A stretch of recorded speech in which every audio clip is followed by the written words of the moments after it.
नमस्कार।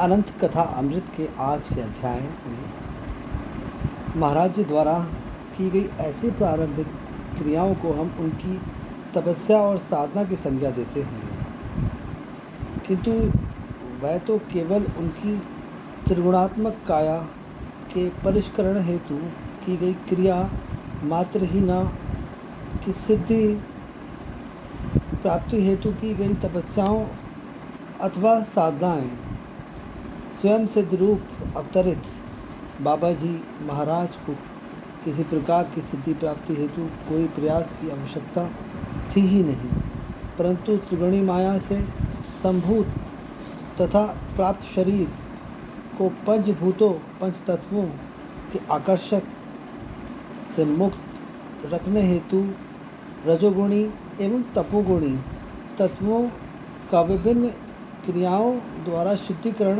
हर अवतारी विभूति को करना पड़ता है। राम ने भी किया, कृष्ण ने भी किया, गुरु आश्रमों में रहकर और सभी अवतारी संत भी करते रहे हैं। इस संदर्भ में महाराज जी ने स्वयं ही अपने श्रीमुख से अपनी मौज में एक भक्त से कह डाला। पूर्ण 17 वर्ष की आयु में ही हमें कुछ भी करने को बाकी नहीं रह गया था, अर्थात त्रिगुणात्मक काया का पूर्ण रूपेण परिष्करण हो चुका था। इसके बाद तो बाबा जी का नींव करौरी में गुफा निवास एक कौतुक मात्र था। अवतार के उद्देश्य भक्तन हित लागी की पूर्ति हेतु उपयुक्त समय प्रतीक्षा में जैसा नींव करौरी में तथा उसके उपरांत की गई लीलाओं से स्पष्ट है। अस्तु बबानियों में तालाब में उसे बाबा जी ने उसी के किनारे पर एक हनुमान मूर्ति को भी खुले स्थान में प्रतिष्ठित कर दिया था, जिसके लिए कालांतर में एक मंदिर भी बन गया। परंतु रमते जोगी को एक ही स्थान में रमे रह जाना कैसे भाता, और अवतार का हेतु जन जन का कल्याण एक ही स्थान में बने रहने से कैसे पूरा होता। अतएव 6 से 7 वर्ष बाद वर्ष 1916 के लगभग मंदिर एवं आश्रम को रामबाई नामक महिला संत को सौंपकर पुनः वहां से निकलकर आप उत्तर की ओर चल दिए और नींव करौरी ग्राम को अपना नया नीला क्षेत्र बना लिया। जैसा प्रारंभ में ही कहा जा चुका है, कुछ काल बाद महाराज जी ने अपनी खेत वाली गुफा त्याग दी तथा एक नई गुफा और बाद में एक कुटी उस स्थान पर बनवाई जो संयुक्त तने वाले वृक्ष से 20 से 25 गज दूर था, उत्तर पश्चिम की ओर। वैसे एक स्थान अत्यंत निकृष्ट था, जहाँ पर पास में मनुष्य, गधे और सुअर सभी विष्ठा करते थे, परंतु सकल भूमि गोपाल की वाले बाबा जी के लिए यह कोई रोग का कारण नहीं हो सकता था। शीघ्र ही वहाँ कुछ हटकर पेड़ के उस पार महाराज जी ने एक हनुमान विग्रह की स्थापना भी कर दी।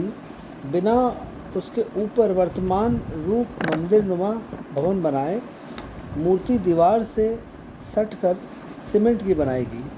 हाथ वज्र अरु ध्वजा विराजे, कांधे मूंछ जनेऊ साझे वाली मुद्रा लिए उसी के पास वृक्ष के लिए दूसरी ओर एक शिवलिंग की भी स्थापना कर दी गई। एक हवन कुंड भी बना लिया। अब वहीं पर महाराज जी चौपाल भी लगाने लग गए। भक्तों